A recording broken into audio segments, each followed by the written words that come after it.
Hello. So, my data for my plan, I've dipped it down low and doing these live videos from places that I'm not connected to Wi-Fi, and my data is dipped low because I only pay for a little bit, and I'm kind of want to see what the video turns out like,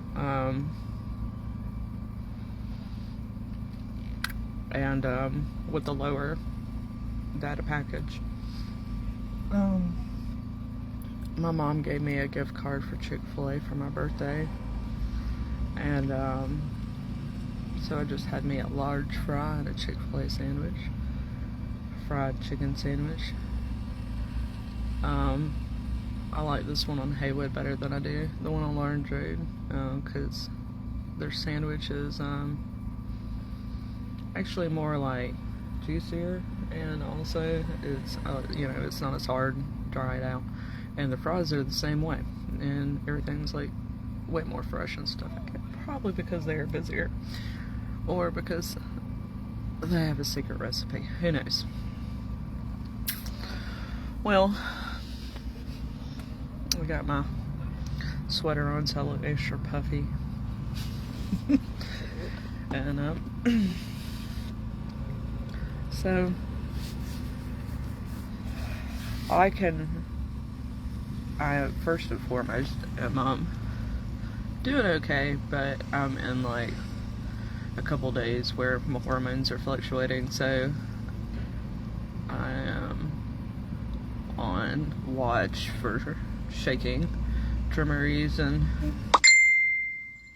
excuse me, I got a message, and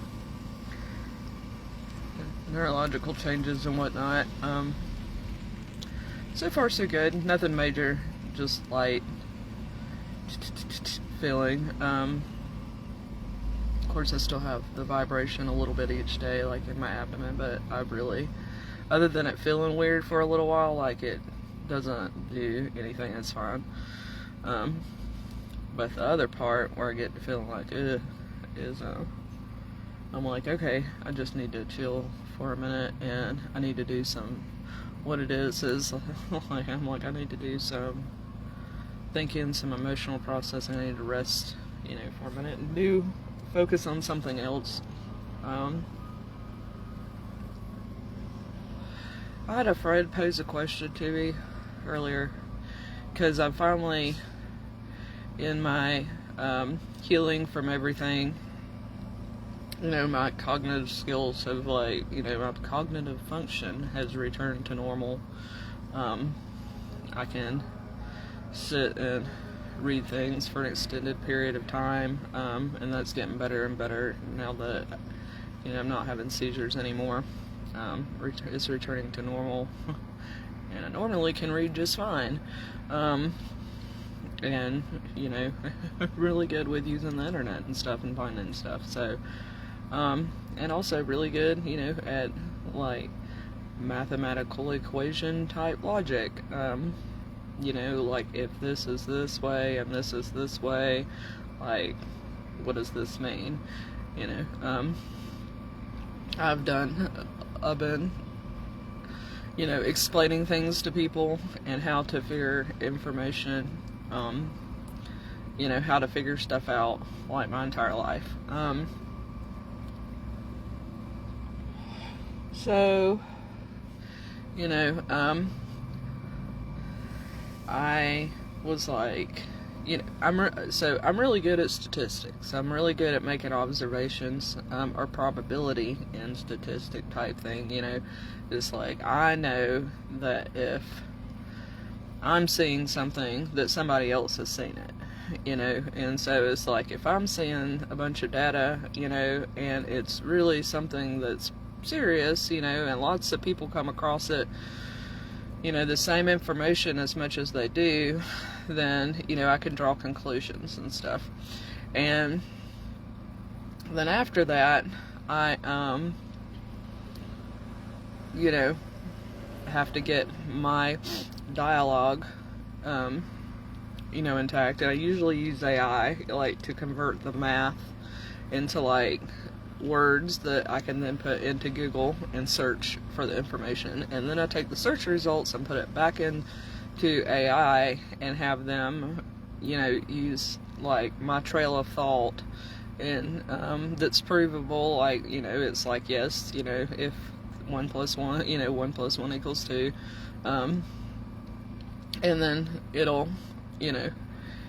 give me, like, I'll be like, what's a more scientific, professional way to say this or that, and it'll give me a couple different options and I can pick from it. So I do that a lot, so it could be readable by everybody, and exact. Like, it's, I use AI as a dictionary and a thesaurus.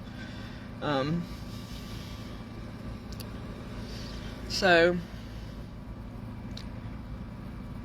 I had somebody pose a question to me. They're like, I noticed that you use the autistic, like, puzzle piece symbol, and a lot of people, they offer the information, which I am aware of. I've heard people talk about how a lot of people don't like that symbol and stuff. In fact, it's even, like, been changed and whatnot. And it is cold. Ew. It's snowing. Cigarette ashes. So,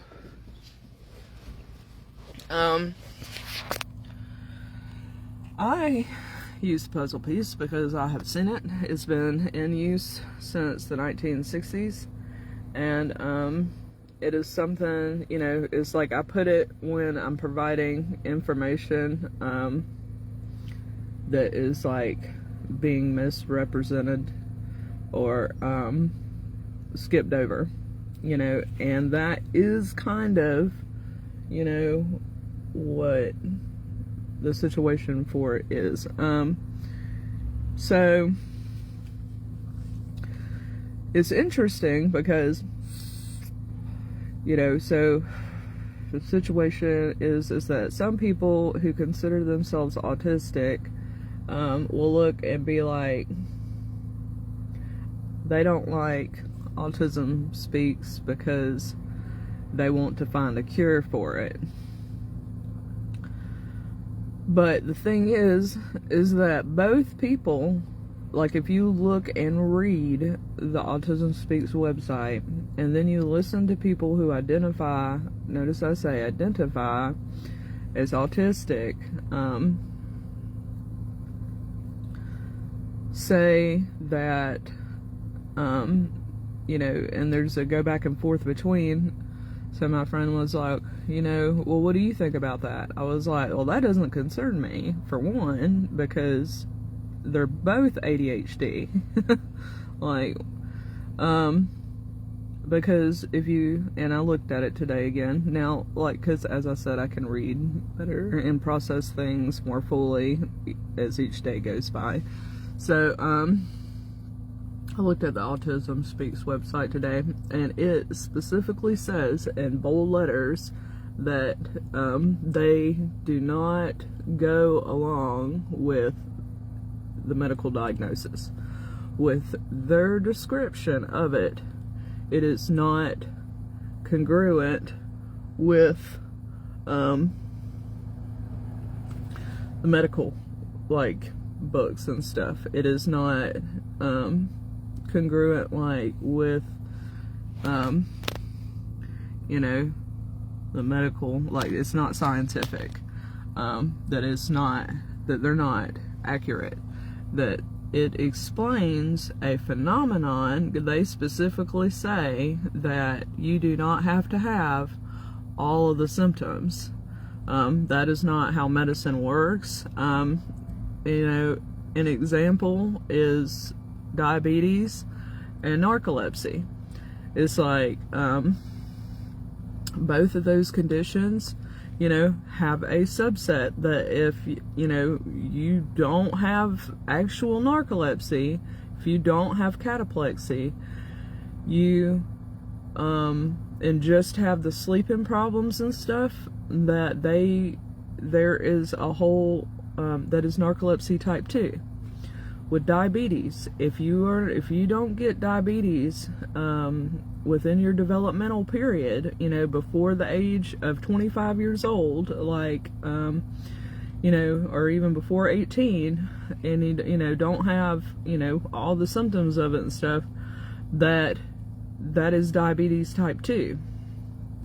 If you have a disorder of diabetes and it is something that just suddenly appears and it's just the symptoms, but it doesn't have all the internal factors of, like, you know, permanent, like, damage and stuff, that's called, and because it comes up hormonally and stuff, that's called gestational diabetes. Those are all different diagnoses. So if you have some symptoms of autism and you do not meet the full criteria for it, medically speaking, you are not autistic. You do not have autism spectrum disorder.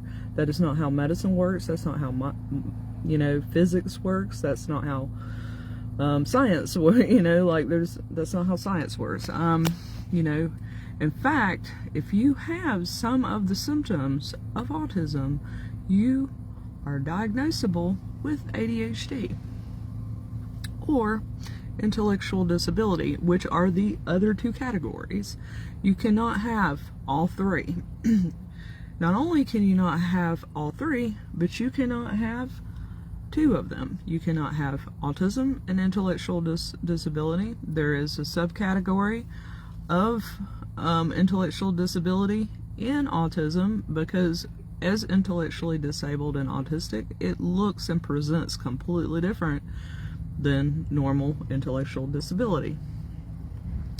You cannot have ADHD and intellectual disability, because ADHD is aligned with behavior, and if you can't feed yourself, it is unethical to say that, you know, you have behavioral problems, because it is assumed that you have behavioral problems if you're intellectually disabled. So you wouldn't need to say that you have ADHD and intellectual disability. Like, that's assumed that if you're intellectually disabled, you're gonna have ADHD. So you don't say that.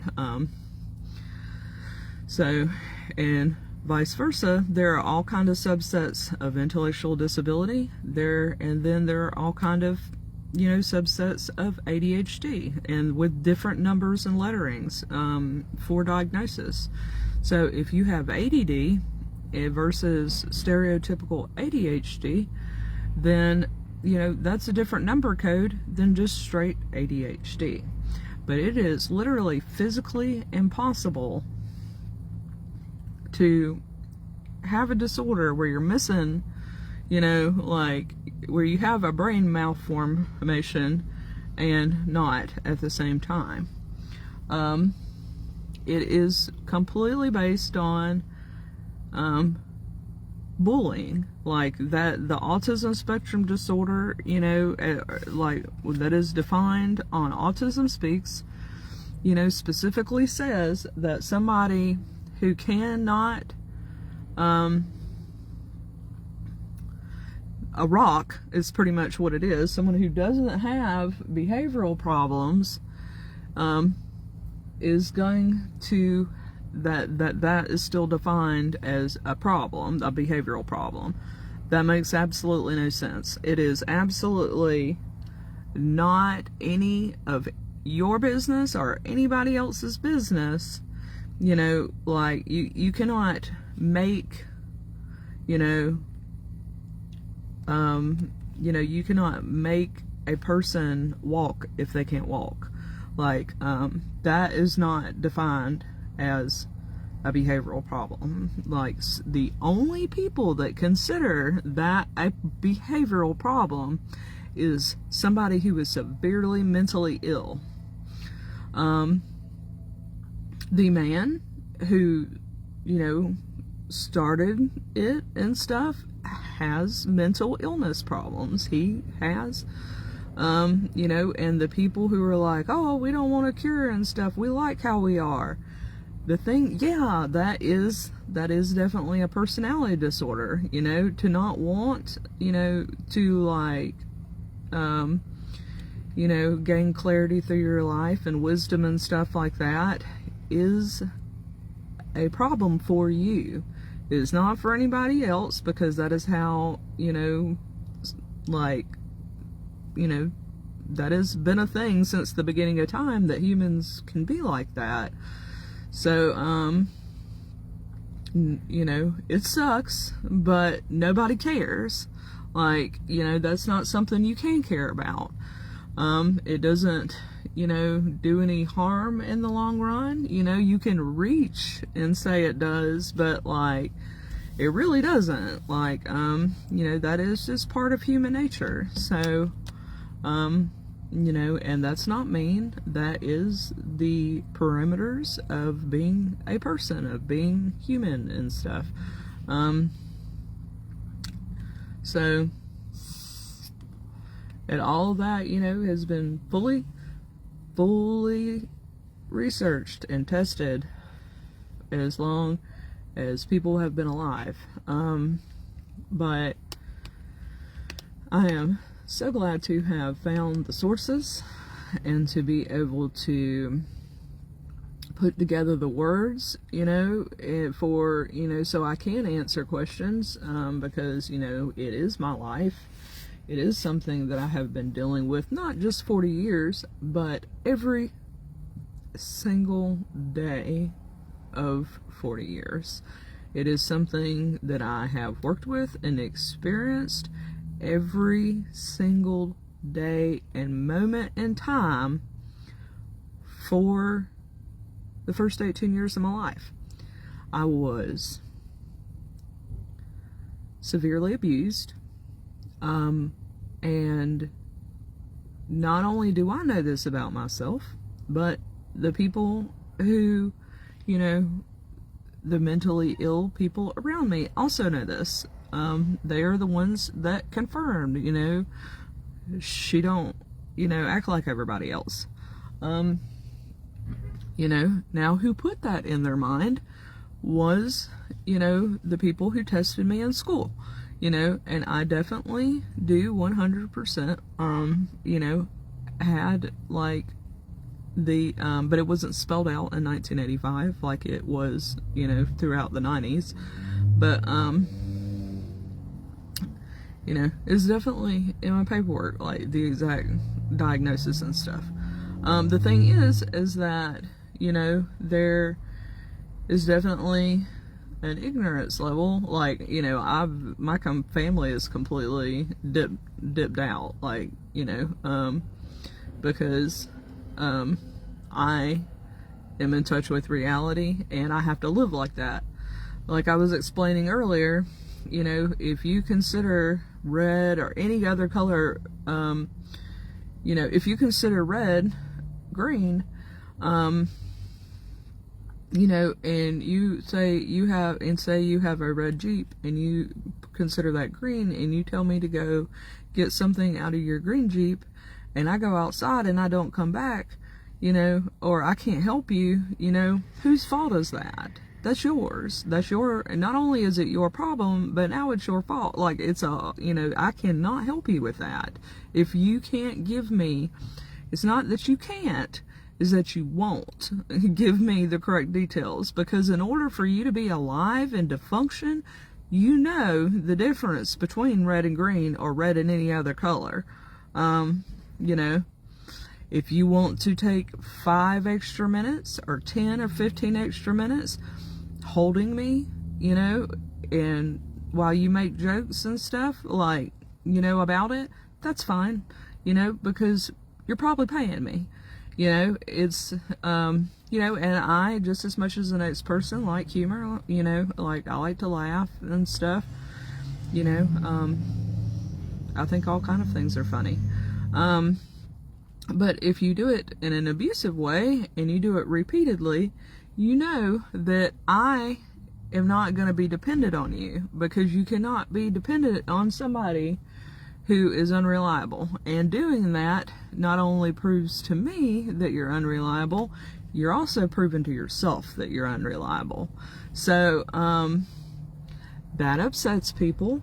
That definitely is something to where, you know, like, somebody would be like, oh, this person makes me really, you know, aware of my issues, and then gets upset with me. And it's like, and I did nothing other than, you know, like, my job to the best of my abilities. So, yes, like, my existence, especially when I was young, because I didn't understand why people were doing that. I didn't understand mental illness because I was a kid and didn't have a psych degree. You know, now I do. You know, now I completely understand, like, all the ins and outs and stuff of all mental illnesses and the state of it, and, you know, different things and how all that works. And, but as a kid, like, of course I didn't, you know, and also, you know, then there's trauma and stuff. Like, I also had to, like, eat to survive, and, you know, like, those kind of things were prevalent in my mind. Like, I would get real scared and stuff about, you know, stuff I didn't understand. Like, somebody's constantly telling me red is green, you know, I'd freak out. You know, now when I encounter someone who says red is green, you know, I will still not know, nobody will, you know, what you're talking about until it's figured out. And then after that, I'm like, okay, you know, when this person, but sometimes I still slip up and I'm like, oh, you know, I forgot that when they say red, that means green, you know.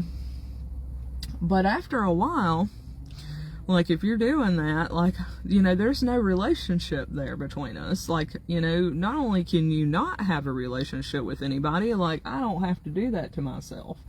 Like I said yesterday, like, when it comes to me in a relationship, like, I can't do both of our jobs for us, you know. So, like, if you're not paying me, if you're not, you know, making my time worthwhile, like, me spending time on something like that worthwhile, then I'm going to go find something else to do, because to do so is to hurt myself. And not only myself, but, like, I have people around me, you know, that care about me and stuff. And so, not only now, but all the people I've ever met in my life who have ever supported me or worked with me, you know, on all the multiple different levels that I have, you know, because a lot of money and time and effort has gone in to helping me, more so than normal people. I did not have a stationary childhood. I did tons and tons and tons and tons of stuff. I've worked tons and tons and tons of jobs. I have all kind of, like, you know, up until last week, you know, I have a TV. Well, I mean, I still don't watch it, you know, but, like, I haven't ever watched TV on my own, in the 20 years I've lived there, because I live by myself, and that's something that, you know, if I'm watching TV, it's hard for me to concentrate on reading and stuff. That is part of autism. Not a problem, but, like, I constantly am doing stuff. Like, I constantly, you know, like, I go places, you know, and when a short period of time in my life that I haven't had a car, which was a little over a full year, you know, I was in therapy. The information that I went over and the things that I experienced and stuff, you know, even though it wasn't fun, it was, you know, still very memorable and worth something, you know. I still achieved a ton. You know, overachiever is not even the right word for it, because it's like, you know, it's just, you know, like, all the stuff that goes into doing as much as I do. You know, one person will say, oh, they went to 5 states in 3 months this past summer, and it's like, but do you really understand, you know, what all takes, you know, to go to all those different locations, and all the people you come in contact with, and the different scenes and the different environments, you know, and the different experiences that you have in all those places and stuff, and the different conversations and the different pathways you follow in your thought and stuff when conversating in different areas, you know, the linguistic differences, you know, like it's attached to the weather, it's attached to the landscape, it's attached to the difference in architecture and the buildings, you know, and the prevalence of different jobs, whether you go to a poor coal mining town in Alabama versus, you know, the city of Chicago, you know, and visit a museum, like, or, you know, a big Catholic church or something. Like, those are completely different experiences and stuff, rather than someone that, you know, lays in bed all summer playing video games. You know, I don't say that it's right to live your life one way and not the other. You know, everybody has their own life and has reasons for living how they live, but you have to understand, you know, how much time difference works between those two situations, you know. So the person that traveled for the summer, you know, literally, you know, lived like a couple years and a couple months, where the person who spent their summer sleeping, you know, really subtracted. You know, they, you know, instead of it being 3 months, they, you know, hung out for a week. So it's like not even a week traveling, you know, it would be a week sitting still. So a week sitting still versus, you know, someone who just lived a year. That's a big difference. If you take it down to a week-year-old baby, you know, and what they know down, you know, into like a year, and the developmental milestones that an infant and a baby will go through within their first year of life. So that's how time and experience works. Yeah. So that is what I have spoken about today. That is some of the stuff that I have went over on my page a little bit. You know, I've defined the difference between the 3 main developmental disorders and stuff, and how you can't have, you know, one, like you can only have one at a time and whatnot, and also how if you say that you have parts of a disorder, and, you know, like narcolepsy, if you have parts of narcolepsy 1, that's narcolepsy 2. If you have parts of autism, that's called ADHD. You don't say you have narcolepsy type 1. You say you have narcolepsy type 2. The reason why is because of medication. Like, so that's a thing. And experiences and help and whatnot. So I'm gonna end this, and I hope everybody has a good day. Today is Friday. It's not raining right now. Hopefully, I don't think it's supposed to rain anymore for the next 24 hours. It was raining last night, so, but it's pretty decently dry right now. But I hope everybody has a good rest of the day and a good weekend. Bye-bye.